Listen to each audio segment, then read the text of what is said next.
My proudest accomplishment in being in this arena of HIV activism is the Afghan of life. I crocheted little squares in different colors and asked individuals, what color do you want? I'm going to put your first initial, last initial on it, and then the year of your diagnosis. So we look at the Afghan we see from 1985 way up to 2000, and it tells a story. The people. So we're showing that in this life, with my name and my year of diagnosis, I'm fighting. I'm fighting for those that have to come behind me. I'm fighting for those that should never have to contract, always be silent and never find their voice.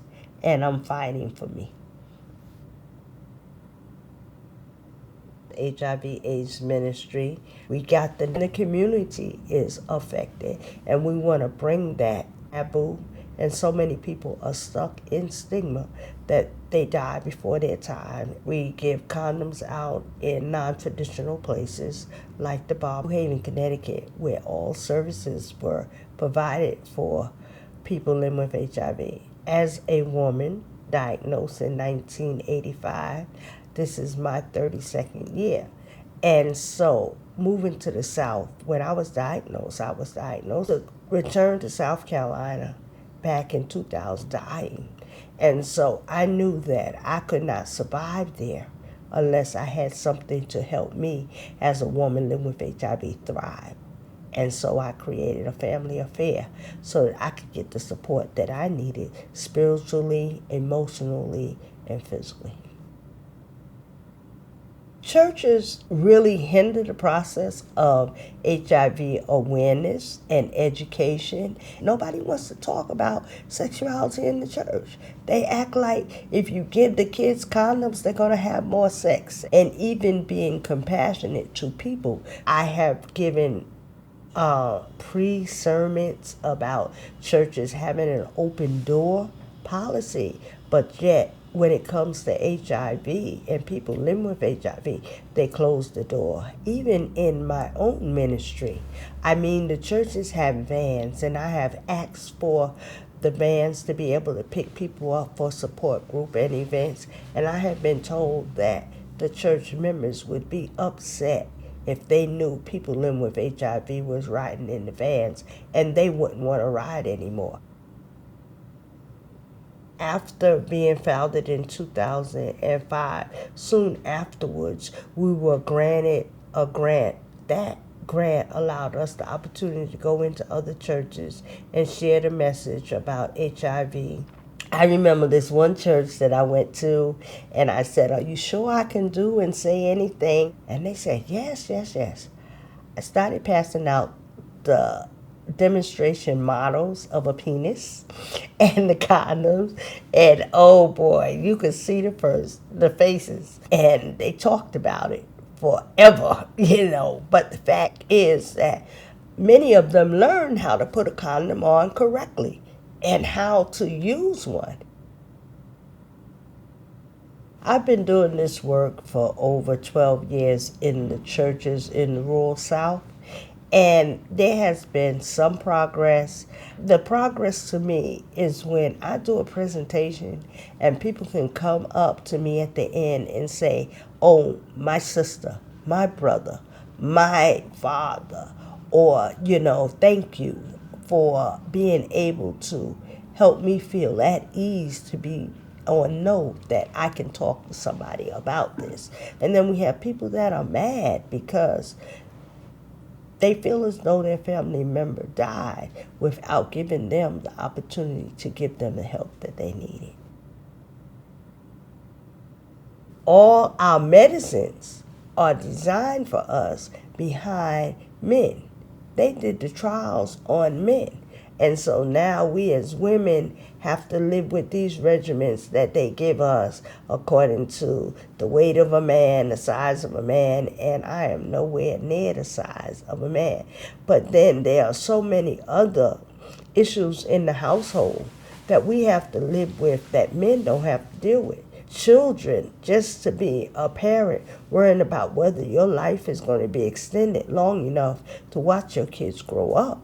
And you're so busy trying to take care of the family that sometimes you neglect yourself. I would say that women take care of others before they take care of themselves. When I relocated from New Haven to South Carolina, I was the caregiver for my aging father and my mentally handicapped brother. As a woman, that self-care is real important because you can't give to somebody else if you don't have it in you to keep moving forward. In 1985, I was diagnosed while incarcerated. When you go to jail, they take your blood, and before they allow you to come out on the compound, you have to wait until your blood and everything clears. And finally, they called me up front on my 4th week of being there, and the doctor is dressed up like he just came out of surgery. Mask over his face, his feet, his hands, and his whole body. He's dressed in scrubs and the blue covers, and I'm like, okay. And he talks to me and he says, you have AIDS and you're going to die. I had HIV, but the doctor didn't know, so he said AIDS. He told me not to share the information with anybody because if I did, nobody would want to be associated with me. So he gave me information at that time that I internalized. I was an IV drug user. And so when I think about how I may have contracted this disease, I believe it was through sharing of needles.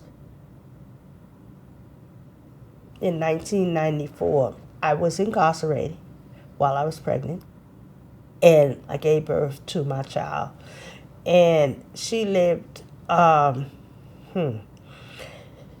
very long. She lived 2 weeks. But during that 2-week time, I made a decision to turn my life over. And it wasn't even having a child die. It was the fact that my child didn't die from AIDS, didn't die from the association of me having this disease. She died from another disease that I had never even heard of until I had her.